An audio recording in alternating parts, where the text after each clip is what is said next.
Hi, friends. Welcome back to the Bare and Brutal podcast, the podcast where we bare our feelings and are brutally honest while highlighting stories of resilience and transforming pain into power. I'm your host, Michelle, and today we're exploring the experiences and perspectives of multicultural individuals. We'll talk about what it's like growing up in two different cultures, discuss the struggles that come with such an upbringing, and hear how these aspects come into play with family dynamics.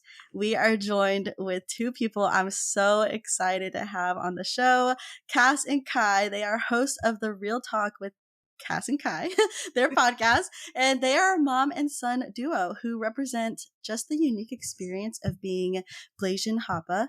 Kas is a beautiful, badass mom and entrepreneur, and Kai is a confident king, period, who has such a contagious and positive energy about him. Together, they make a dynamic duo that entertains and inspires. So thank you so much for joining us, Kas and Kai. Thank you for the lovely intro. That was so good. First of all, that was really good. It's an honor to be here. So typically how we start our podcast is we'll be like, you guys, welcome to today's episode. You're here with the Real Talk with Kas and Kai. And we're here. So we're glad to be here with today on Bare and Brutal. So happy.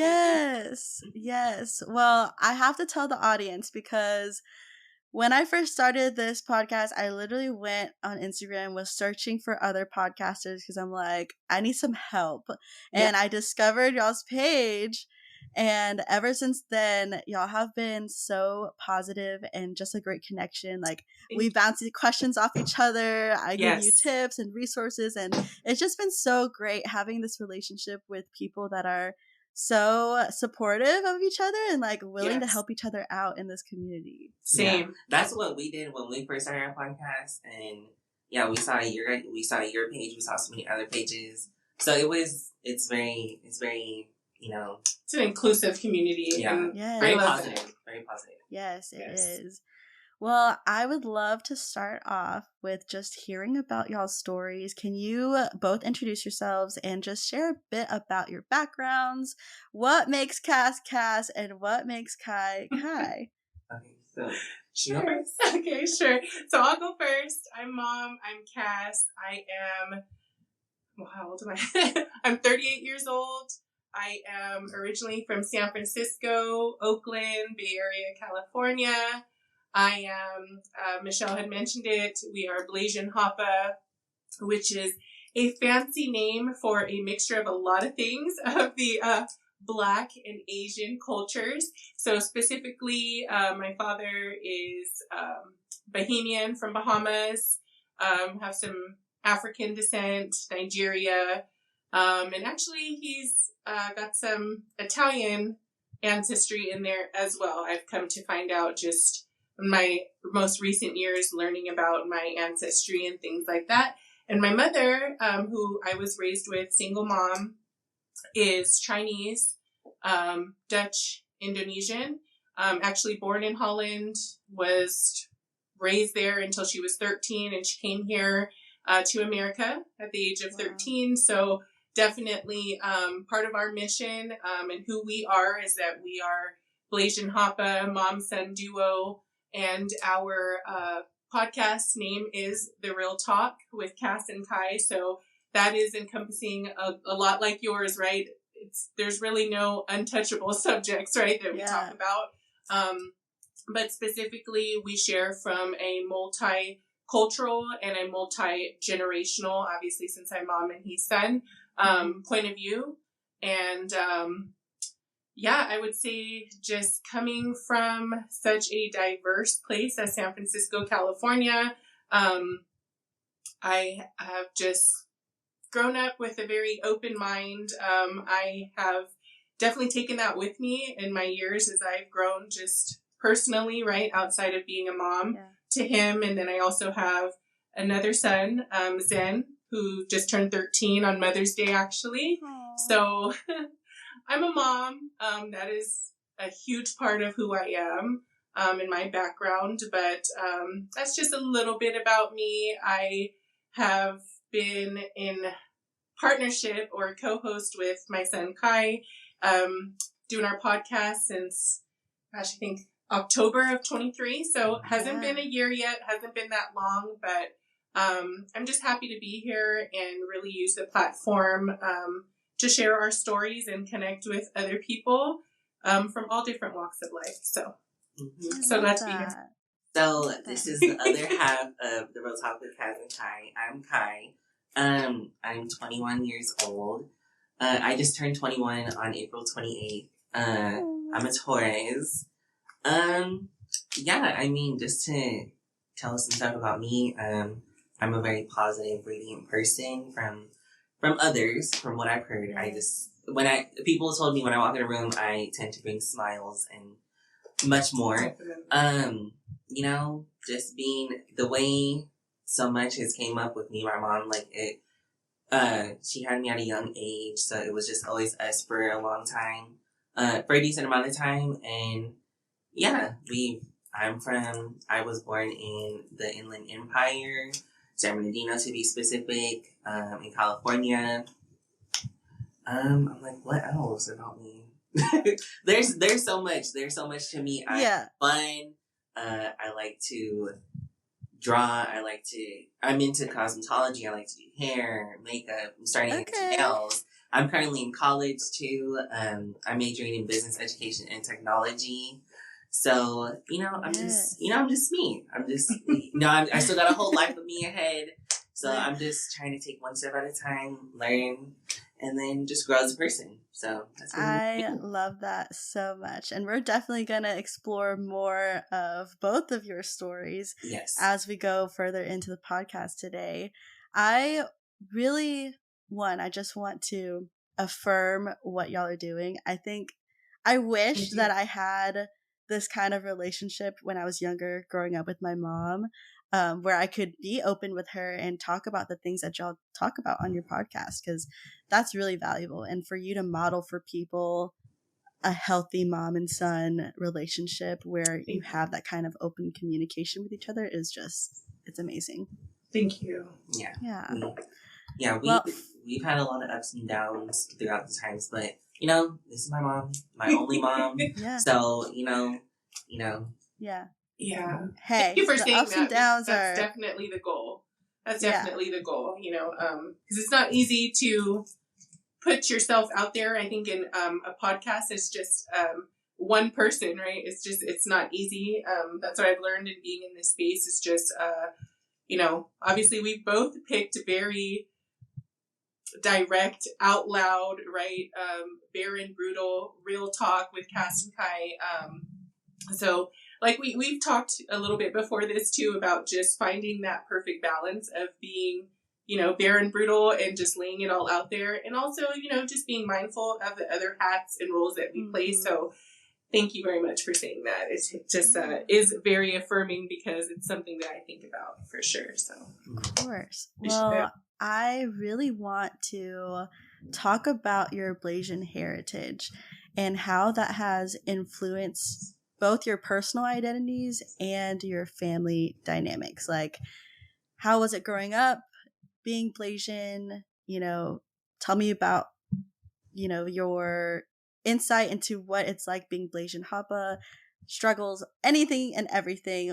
I'm going to give you the floor. Either you can start. I'd love to know. You want me to go first? I'll start. Yeah, I'll start because I am very proud to be of my Blasian Hapa heritage. It is something that I've always really been very proud of, and I'm very fortunate being raised by my Asian half, right? My mom, a single parent, especially in such a diverse, multicultural city as San Francisco. And then also, I think it has a lot to do with just my generation, and which is very different from Kai's, right? And even yours and a lot of your listeners, right? Being Blasian Hapa as I evolve more and I, just go on in my journey, it is really come to be who I am, and it's so special because it is not, it's like a subcategory. It's like, you know what I mean? Like there's not many people who are. I've never met anyone who is the exact mixture that we are in being Blasian Hapa. And so I found a lot of just pride in it. I'm thankful that my Asian side, my mom is definitely, you can tell she's a Chinese lady when you see her, you know, but, and I don't know if it probably has a lot to do with the fact that she was born and raised in Holland, which is also a very diverse, multicultural, nation. And so I think that I found in my younger years where I felt very out of place, especially when I would go around my Asian family, right? Because that's what I was raised with. I did not have my father in my life, so I therefore wasn't exposed to my Black side, right?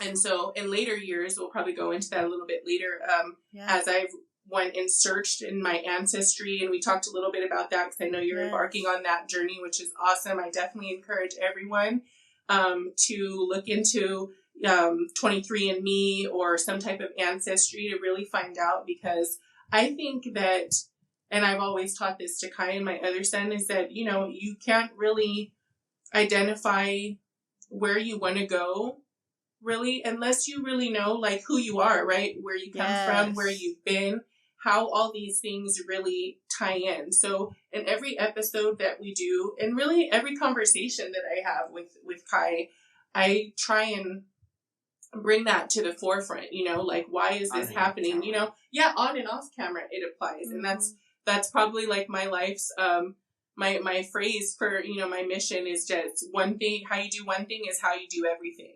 And that really does it play a part in our cultures.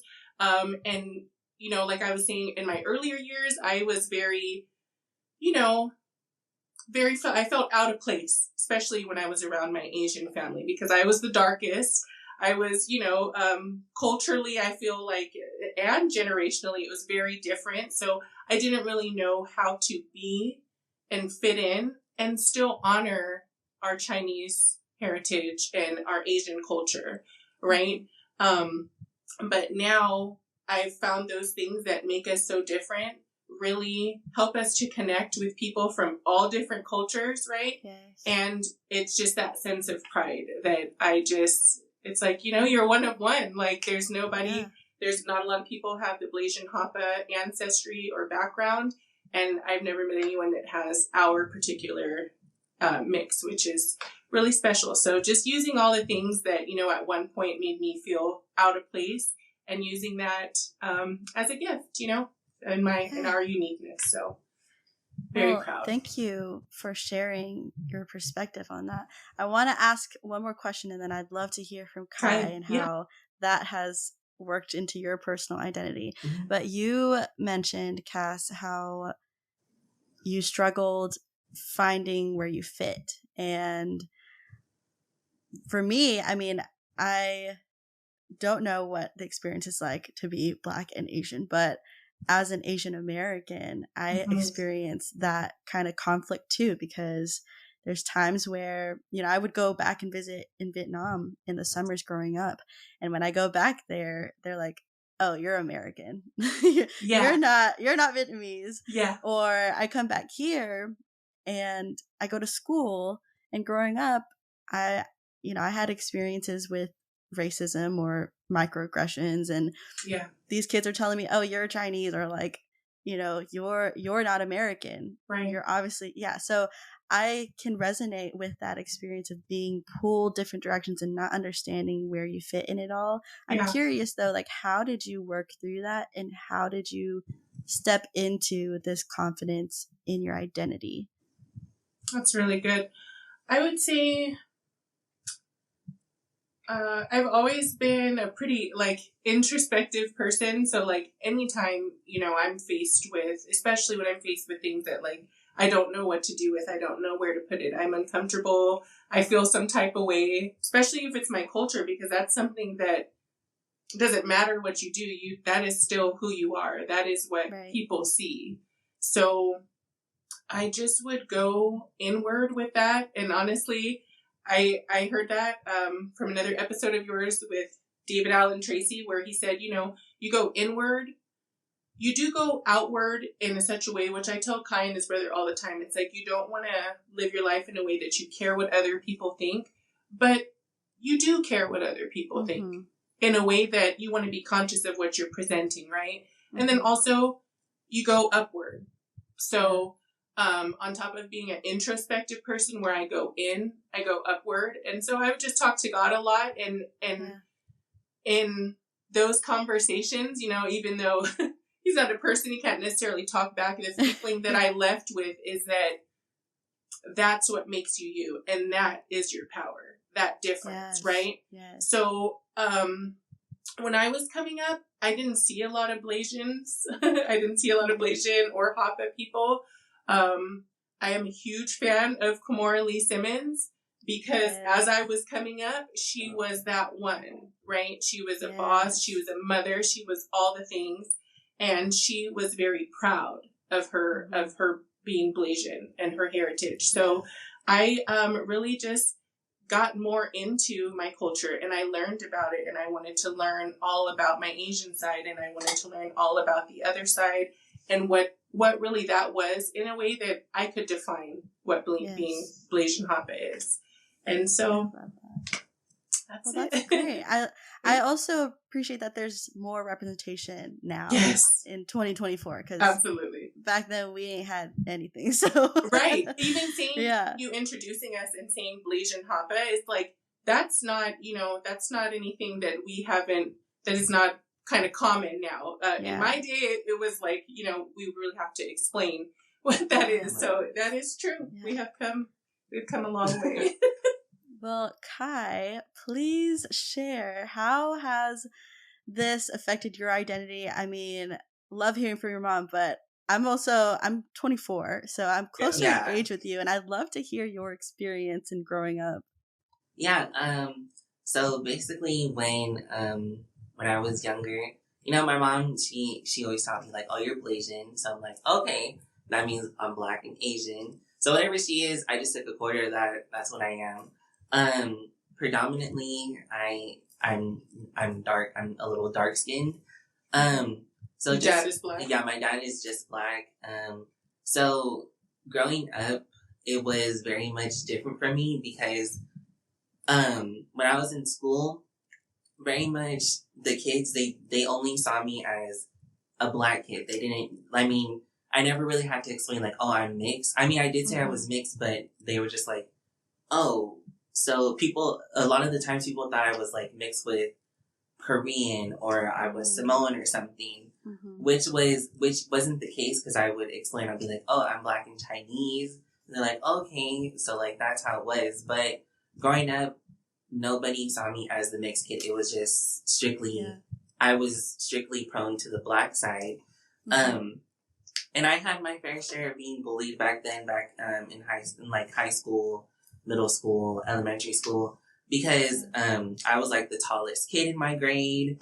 I kind of hit puberty a little early, so like I had acne, and it was just a very different upbringing. Elementary school, I would probably say that was probably like my hardest time trying to figure out who I was. And then middle school came, and then I started to, like, you know, start to be myself, trying to figure out, like, who I like what, like, who I am. And that was just a whole era of me trying to figure myself out. And then to high school, it was a very different setting because I went to a predominantly Hispanic high school for my freshman year. And then for my sophomore to senior year, I went to a predominantly Asian school.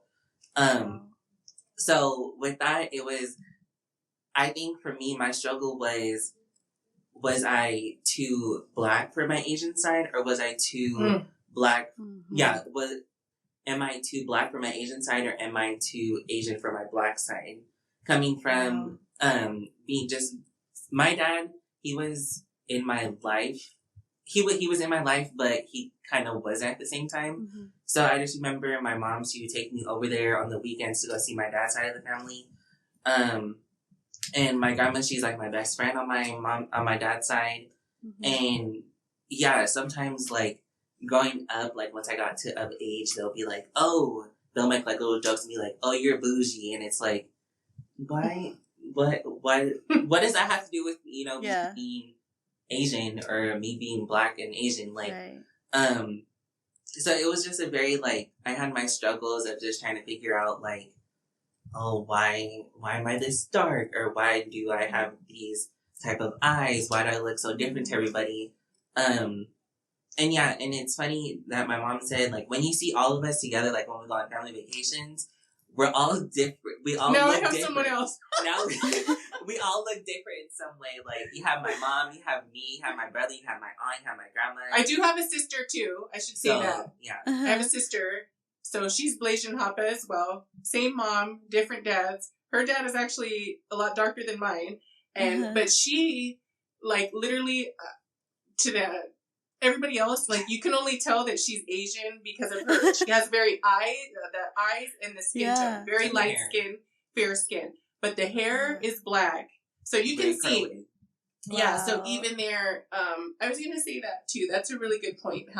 And I resonate with what you said too, how I definitely did feel, especially being around my Asian family, that I was the darkest. Exactly. Or, you know, my mom took me back to Holland when I was 13, and it was like, but you're not really that because you're Americanized, right? Or you're too Black to be Chinese, or you're too, you know, or you don't speak the language, or whatever it is. Yeah, exactly. But the power, and I think what I ended up doing with that, being multicultural, is such a powerful thing, because that's what society says. You don't speak Vietnamese, so you're not a true Vietnamese woman, right?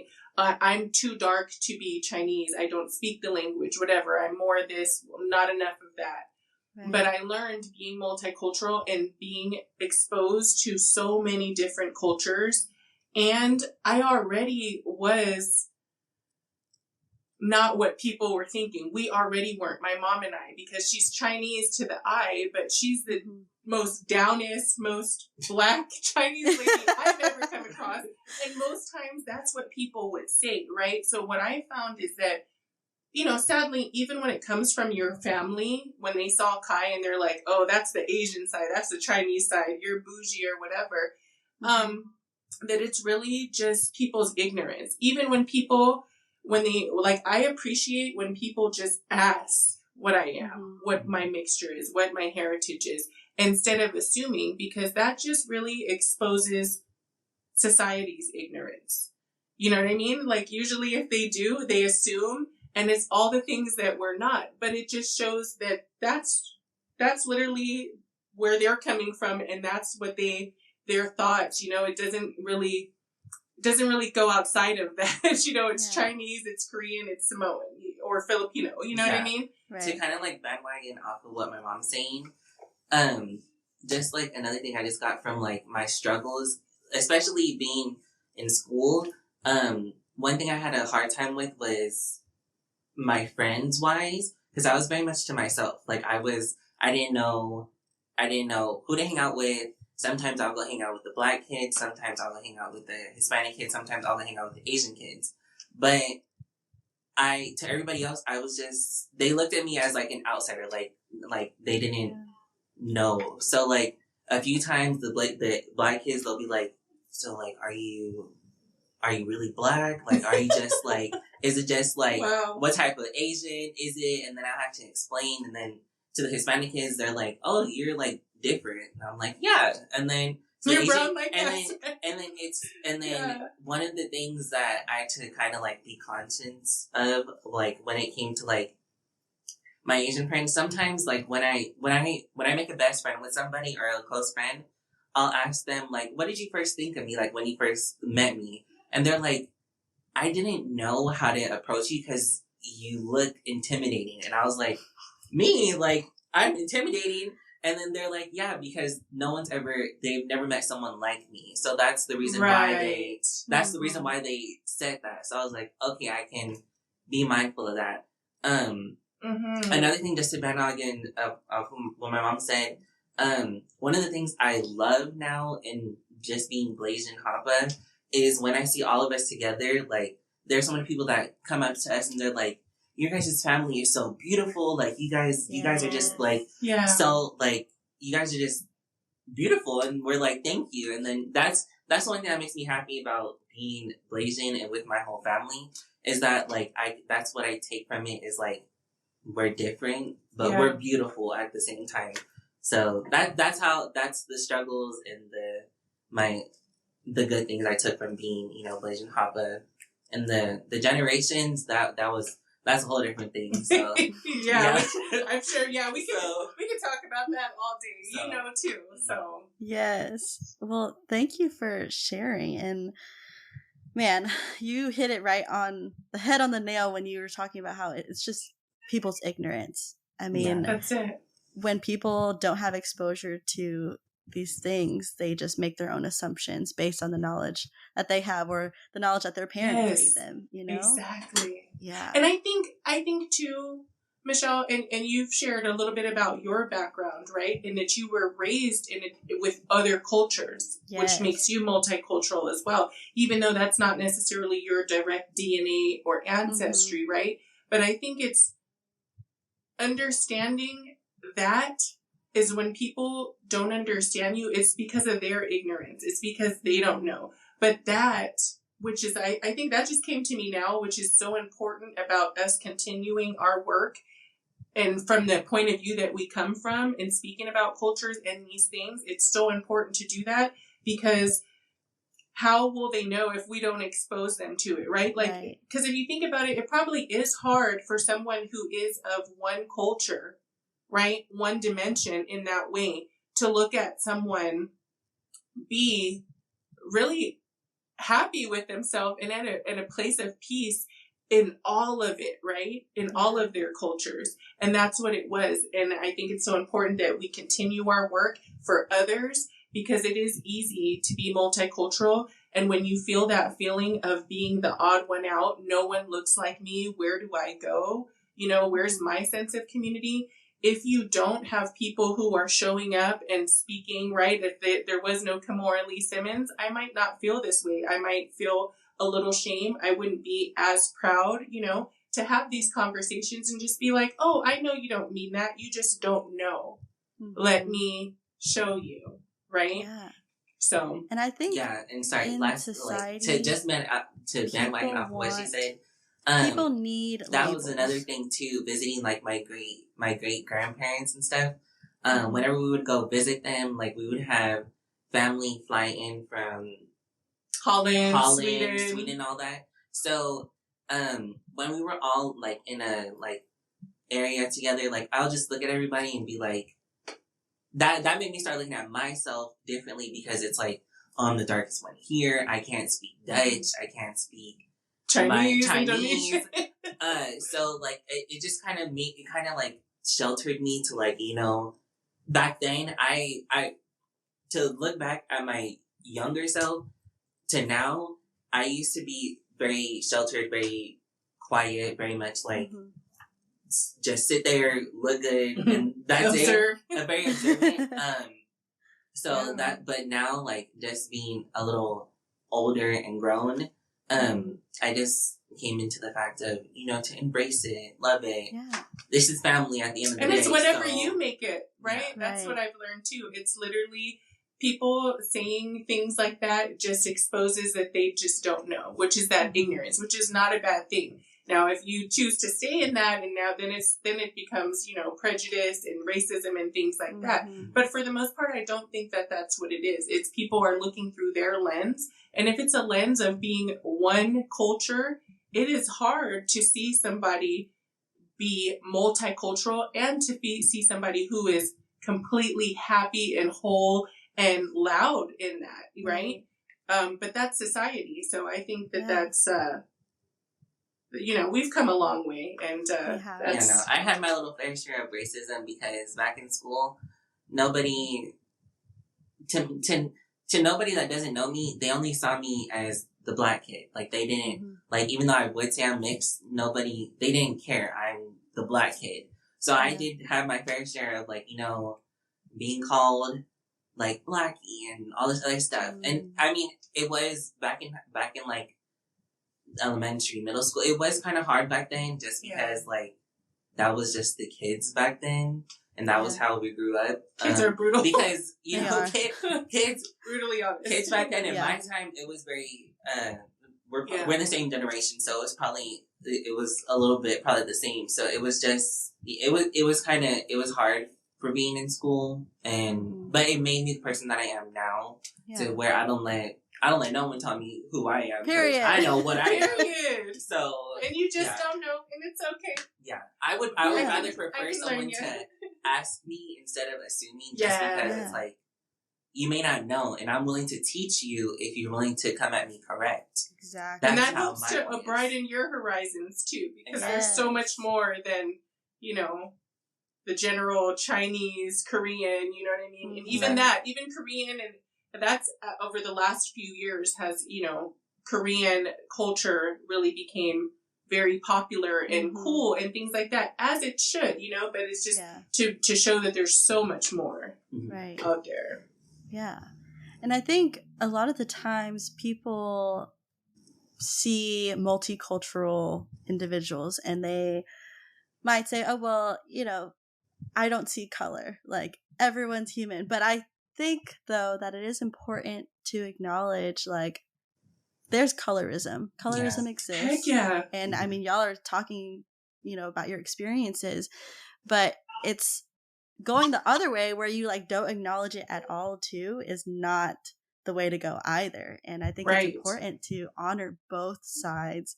You are Black, you are Asian, and there is no, like, you have a right to both cultures, exactly. Right? And and I also think the reality is, you know, Kas, you are raising Black children. Yes. You're raising Black boys.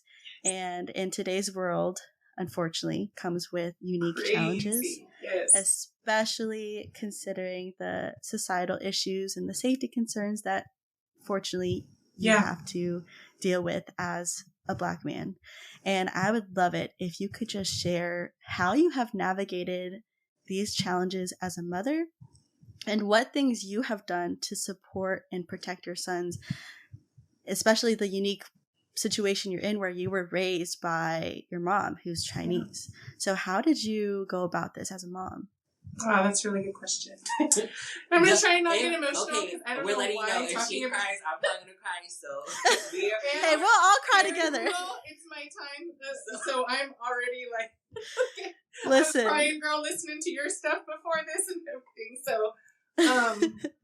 but it's good because I can talk about it. See, I'm on the other side of it, at least with him, you know, now that he's grown, it's a different season. I think that's why we're so close now, and that's why a lot of people.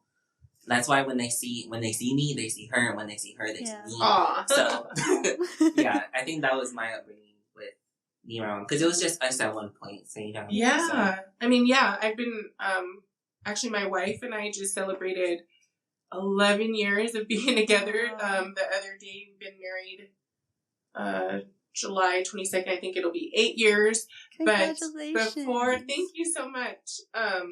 Before that, I also, and we'll never forget that. And I do attribute a lot of my successes and specifically to raising Kai, to being a single parent, right? Because that was, the first part of your life and a very integral and a very long time, you know?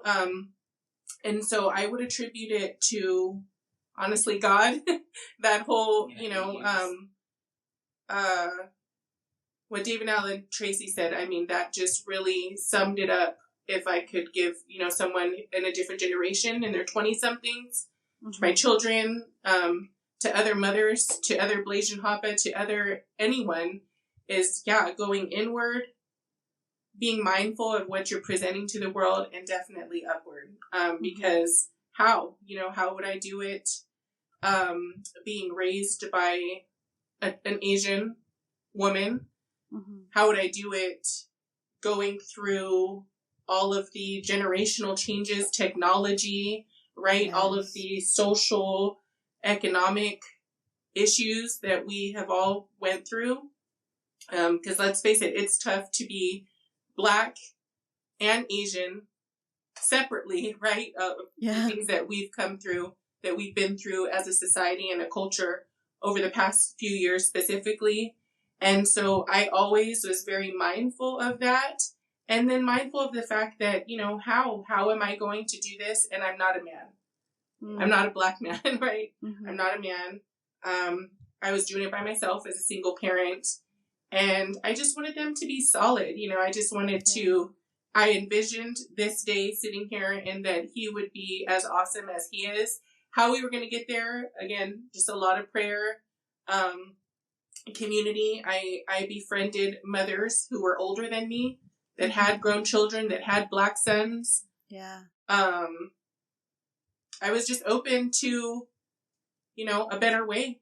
And I wanted a better way. That's what it is. I prayed a lot for that discernment and guidance, that he was God was my provision, being a single parent.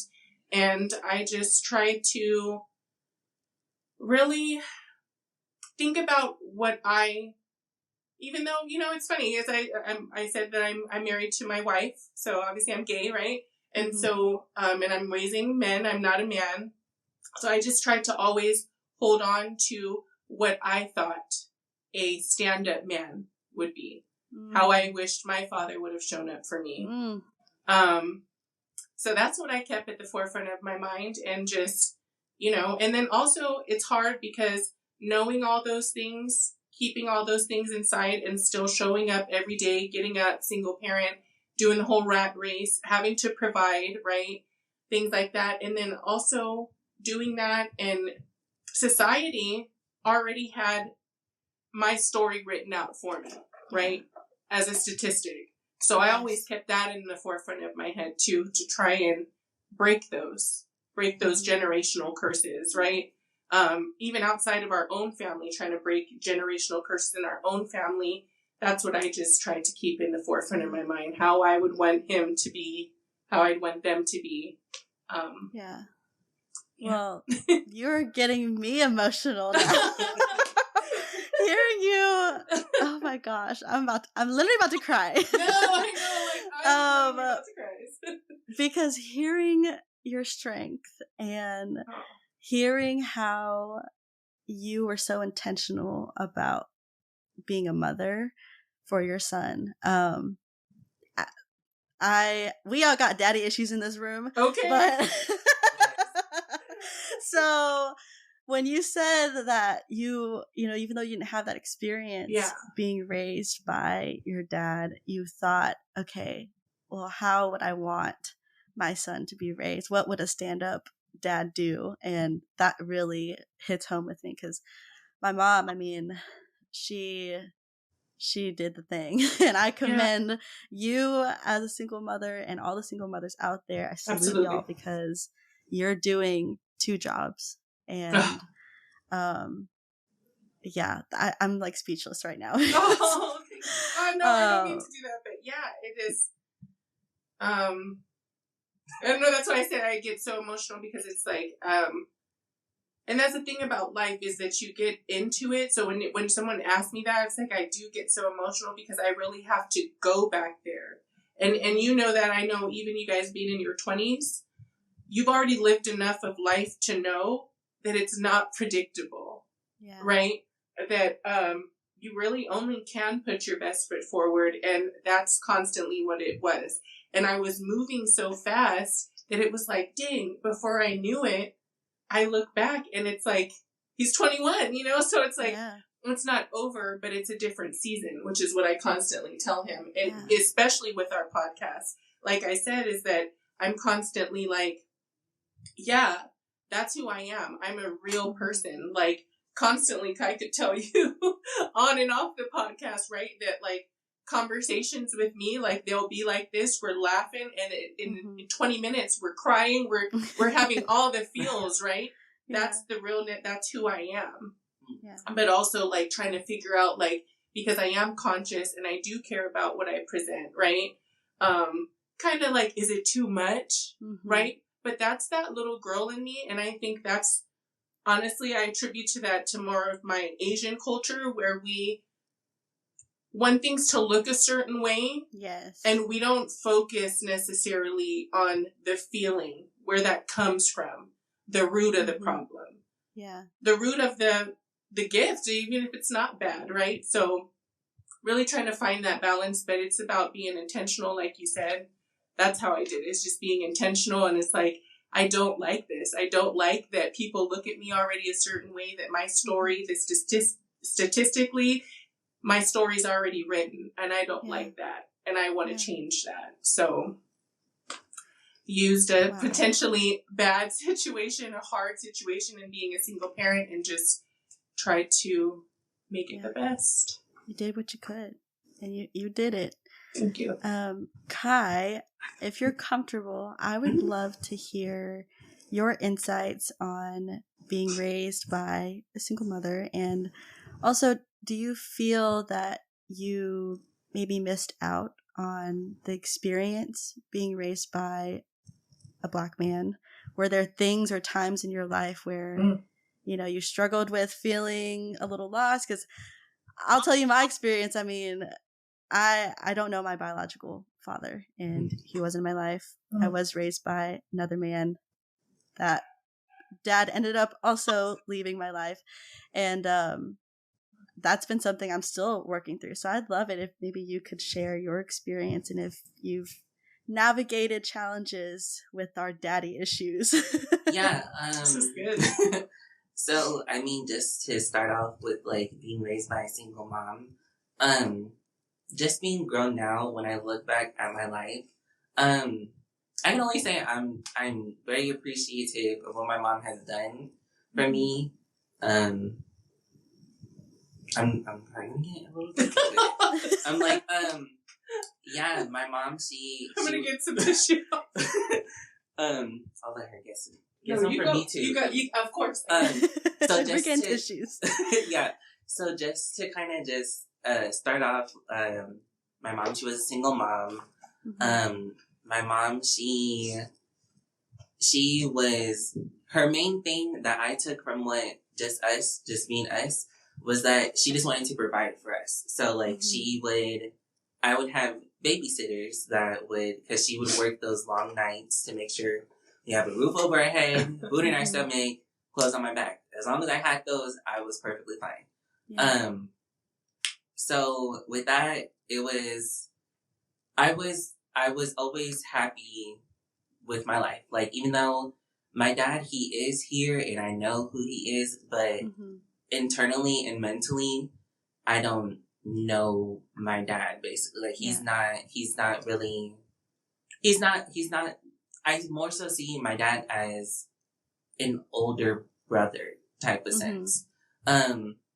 So the connection is really with your dad's mom. Yeah, your grandmother. So that's why my grandma and me, that's why I'm so close to her, because it was never my mom going through my dad. It was always my mom going to my grandma. And when I was there on the weekends, where my mom would either go drop me off, or the few times that my dad would come get me, my dad was really not there on the weekends. He was always, out partying, hooking up with girls, bringing women around. So my grandma, she was my person whenever I was there on the weekends. She would, if my mom needed help, my grandma would do the best that I can with getting me school clothes, making sure I had money, or just little things like that. And I just knew I didn't want to be like my dad. Just seeing the things that he brought on the few days that I was with him, it just didn't mean I didn't want to be like that. So as you can see, I'm kind of the complete opposite in this sense. So I'm in the complete opposite sense of that. I love my dad. I appreciate everything that he has done. But I just more so give everything up to my mom, because she was the one that was there. She was the one that took me to school in the days that I can. Whenever I got field trips, she would do the best. She would make sure I got there. And it was just a different upbringing. So I just give thanks to my mom, because without her, I don't know who I would be, Yeah. So, yeah, it was just it was just a different type of childhood, but I take everything with a grain of salt and I grow from it, you know. Mm-hmm. So, Well, yeah. And the second part of that was, do you feel you've missed out? Not necessarily. I feel like everything that has happened was for a reason, you know. Mm-hmm. You know, I did a few programs after school. I was very much in the arts. I was on a few dance teams. I was in choir. Back in elementary school, just to kind of bandwagon off what I said about my dad, even though he was there, I did try a few things to try to get his attention. Like me, I'm not a big sports person, but back in elementary school, I tried out for the basketball team because he's into basketball. So, I did that, and I did that for like about a year. Sad thing, my dad never came to a game of mine. My mom was there though, so, yeah, there was just, I don't feel like I missed out on my childhood or missed out on a few things. I feel like everything that has happened in my life happened because it was supposed to happen. So I feel like I think you definitely grew from all of the things that could have affected you negatively. Yeah. Yeah, I've always, just growing up, I've always been a positive person. Like, my mom tells me when I was born, I didn't come out crying. She would sit me up on a bed, and I would just sit there and, just look around and do nothing. So and I think just now being grown, like, I'm a very, like, if you don't know me, I'm a very quiet person. I'll, like, smile. I'm always happy. But yeah, I really never tried to look into, like, the negative things. I always try to look at everything from a positive mindset because I feel like how she says, how you do one thing is how you do everything. Even though I have made a few mistakes in the past and lied and do all that, that's just a kid thing. So, I feel like life happens in a sense, Yeah. So I just had to, do what I can do as a kid. Yeah. So just roll with it. Exactly. I commend you so much for making these realizations as a young kid. I mean, you said you tried to get your dad's attention at one point, but it seems that throughout time, though, you just realize, oh, well, my mom's the one who's here for me, or my grandma. And so I'm going to focus on the people who are here instead of trying to chase after someone who isn't. And that is something that took me a really long time to realize. And so, wow, thank you so much for sharing. No, I just think that it just came from just growing, like, almost every weekend, seeing my dad and just seeing the same things over and over again. So I just was like, he's not wanting to change, and I can't change him, even though, just like a little background on my dad, he's the only kid of my grandma. I have 4 other siblings on my dad's side. Yeah, he went on to. So he didn't stop with me. He kept going. Yeah. So I have 4 other siblings on my dad's side. We all have the same dad, but all different moms. So with that, it was just, I had to come to a realization that, like, my dad, side fact, me and my sister, she's 14 now. Whenever we talk about our dad, it's, we know he's there to help sometimes, but we call him Raggedy because because the kids is going. It's just facts. Fair and brutal. So he's. I mean, there's really not much I can say on him. I mean, my dad's grown. He's gonna do what he does. I'm grown. Love him, but like, yeah. I think there's, sorry, not to cut you off, but I think that's really, and that just came from what you just said, is that's so powerful, and that's a nugget, audience members, 20-somethings especially, is just, there's a saying by Maya Angelou is like, when people show you who they are the first time, believe them. Yes. And if I could, like, that is such a golden nugget for life, specifically for 20-somethings, is that I think that from what I took from what you just said of how you took a lot of adversity and negatives and made them positive and didn't let them affect you in a way that a lot of people don't know how to navigate out of and end up, you know, being that person that just doesn't ever get off the mark. And it's because of what happened to me. It's because of how my dad did or didn't show up. And you took those things and made it so good. It's because you accepted that it is what it is. And that through it all is that people are going to do them. That's one thing I do know is people are going to do them. And that ultimately has nothing, because even as you were coming up, every time that like he would disappoint you, or the times that you tried to get his attention and he didn't respond in the way that you did, our conversation was, again, very intentional in, I knew how he felt. I knew that it affected him, even if I didn't know how he felt.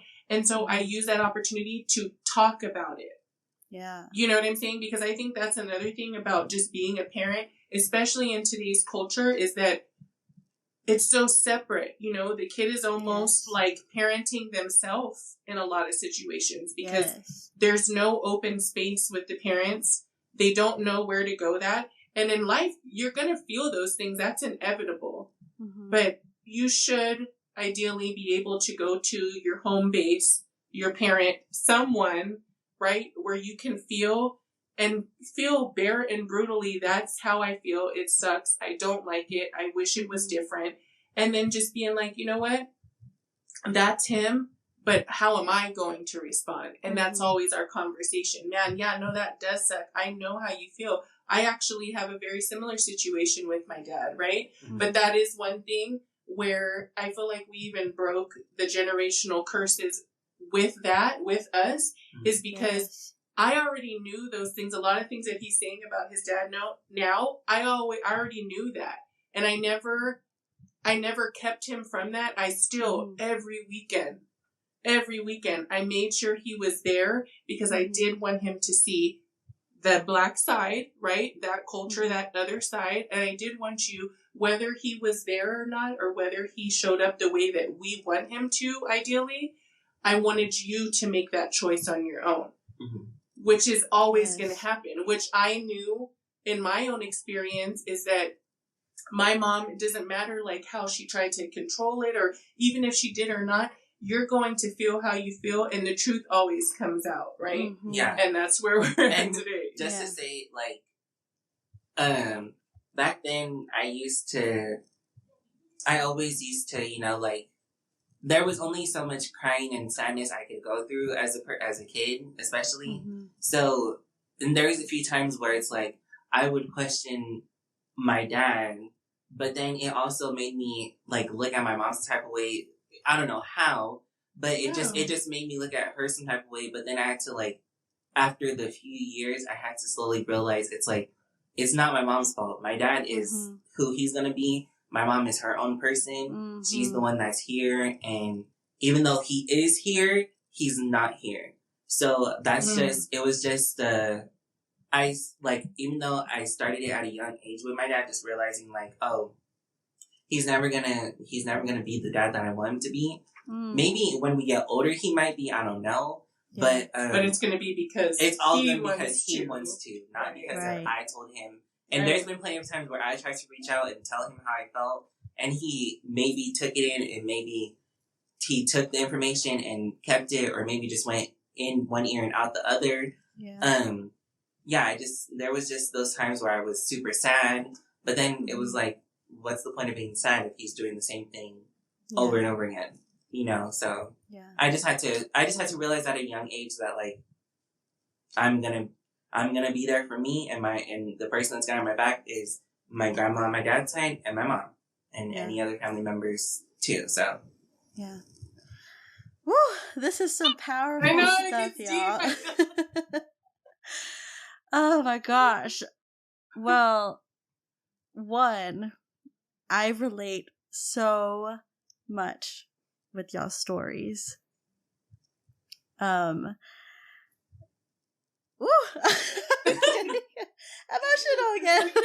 No, it's okay. Wow. So I found out that the dad who had raised me, he was not my biological dad. I found that out when I was 12. My mom took me on a walk and said, "Hey girl, let me tell you this." Yes. And so it was very much a shock for 12-year-old Michelle. I was like, what? My whole life's a lie? And that we kind of didn't really have any conversations after that. My mom asked me, hey, do you want to discover him? And I said, well, no, why would I want to do that when he left? And that's me coming from, a 12-year-old. I didn't know better, but the conversation ended. There was nothing else after that. And so when you don't have knowledge about things, your mind ends up making assumptions. Yeah. And I think for a large part of my life, I always wondered, like, something must be wrong with me. Like, maybe I'm not good enough for something that he didn't want to stay, or he didn't want me. And so I felt a lot of anger toward my biological dad, and also hurt. And then recently, in the past, probably about 3 years ago, something happened with my dad who raised me, and some things came out. The truth always comes out.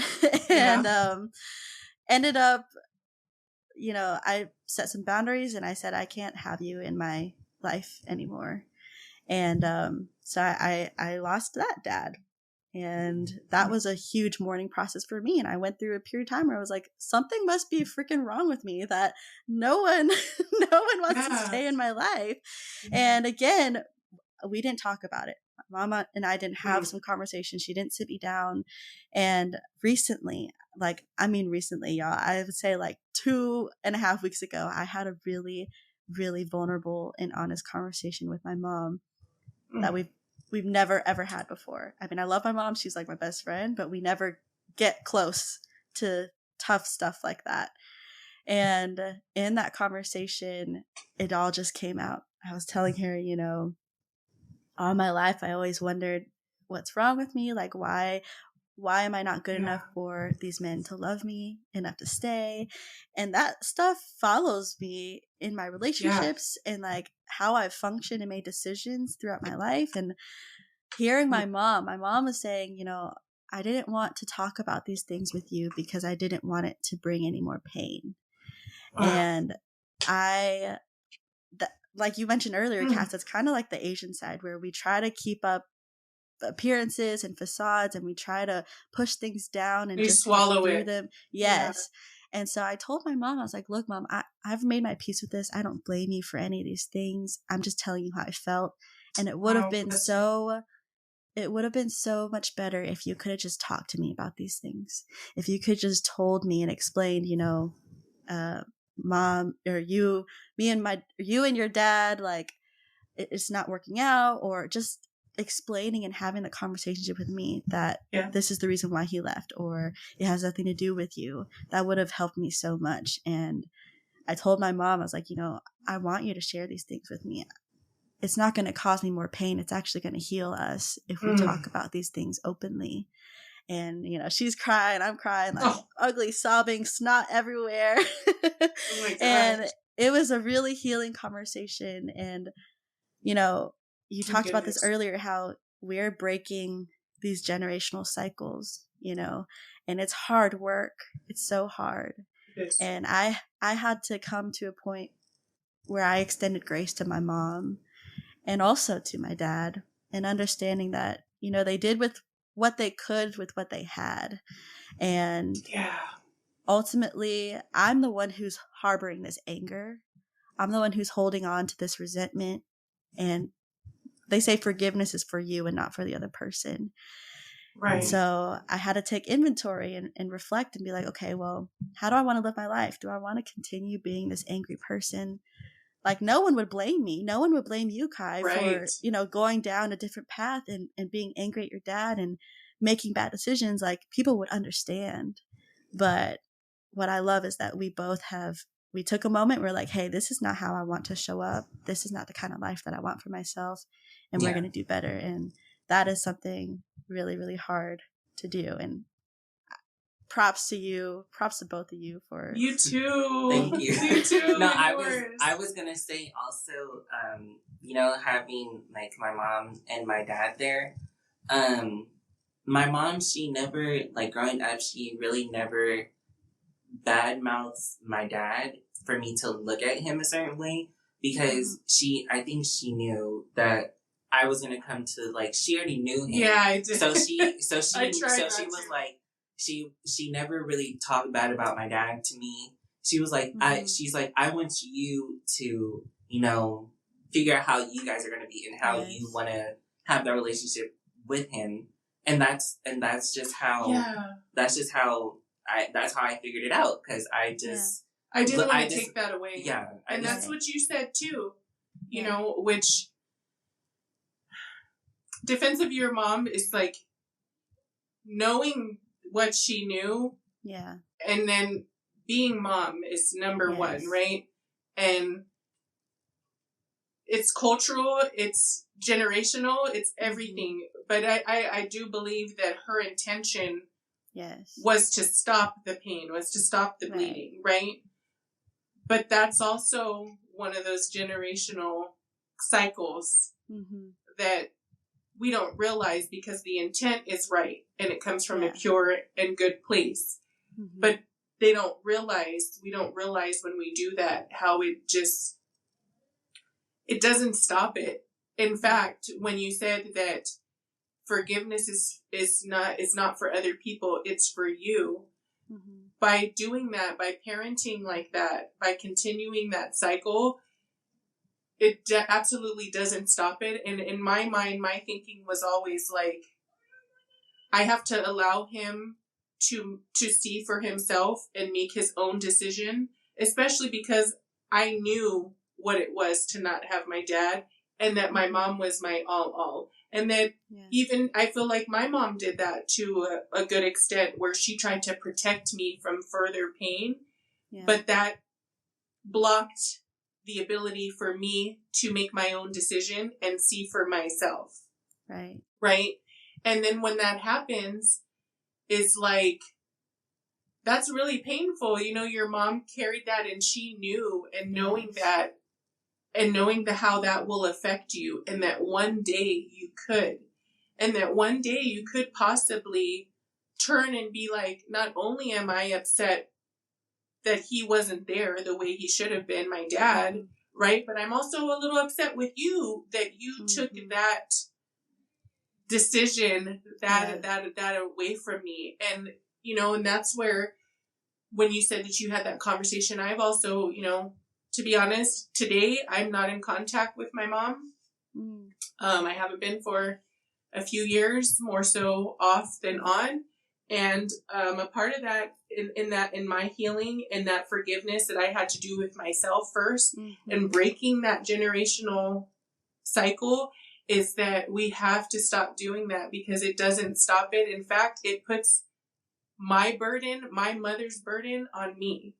You see what I'm saying? Because as a child, you didn't have anywhere to put that. It was an unspoken thing. And then it's even worse, because it's something so pivotal, something so deep, something so important that you didn't even know about, right?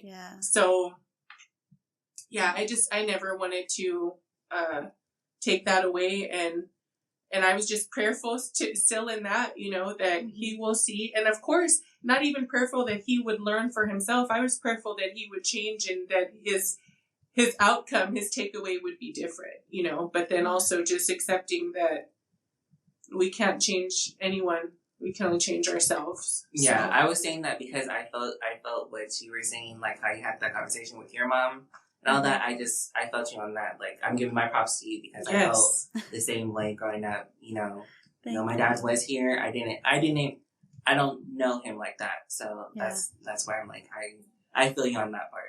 Yeah.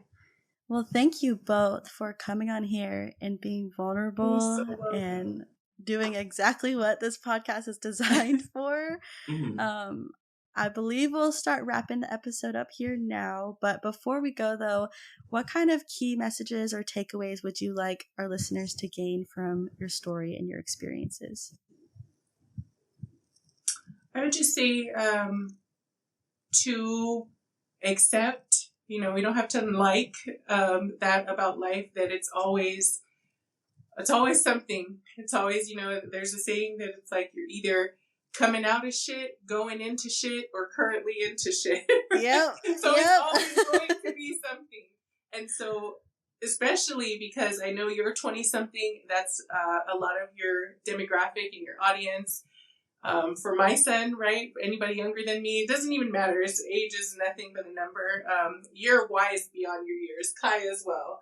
And I just, definitely keep doing your work. Keep doing your work, your personal work, and accept that life is going to life, but always be introspective and asking yourself, but what am I going to do? How am I going to come out better? And that's what it's about. It's just, there's another saying too, life is going to life, and it's not what happens, it's how you respond. Yes. Thank you. I guess for me, for my message, I would say everything that's happening in your life is for a reason. It's going to get you to that goal, to get to where you want to be, to get to who you want to be. Just take one day at a time, breathe, try to stay in a positive mindset no matter what, and smile. Smiling helps a lot. I've noticed that. I've had my fair share of that. So smile more, stay positive, try to stay happy as much as you can, and remember everything that's happening for your life is for a reason. Thank you so much for both of those messages. So important. So welcome. Before we go, how can our audience connect with you, learn more about what you're doing, and where can they find you to follow your content? So if you guys want to follow us on our podcast page and everything is The Real Talk with Kas and Kai. We have our own personal social medias. Everything is The Real Talk with Kas and Kai. We have her personal Instagram. I don't know if you want to. Yeah, Boss Queen Kas. But you'll see me like commenting and stuff on The Real Talk with Kas and Kai on Instagram, YouTube. We always stream our podcast episodes, even though we've been gone for a little while. We are back. Okay. Yes. We are back. So stay tuned. Yes. Thank you to Bear and Brutal for bringing us out. Spotify, YouTube, Instagram, TikTok, Real Talk and Kas and Kai. All the things. All the platforms. Everything. Yes. Awesome. Well, thank you again for coming on the show today. It was so great talking to you both and hearing your story. Honestly, we had a little therapy session here, which was great. Know. All the feels in an hour and almost a half. Yes. Those of you listening, if you would like to follow along with their journey and tune into the Real Talk with Kas and Kai podcast, please go show this amazing mom and son duo some love. You can find their socials and links all in the show notes.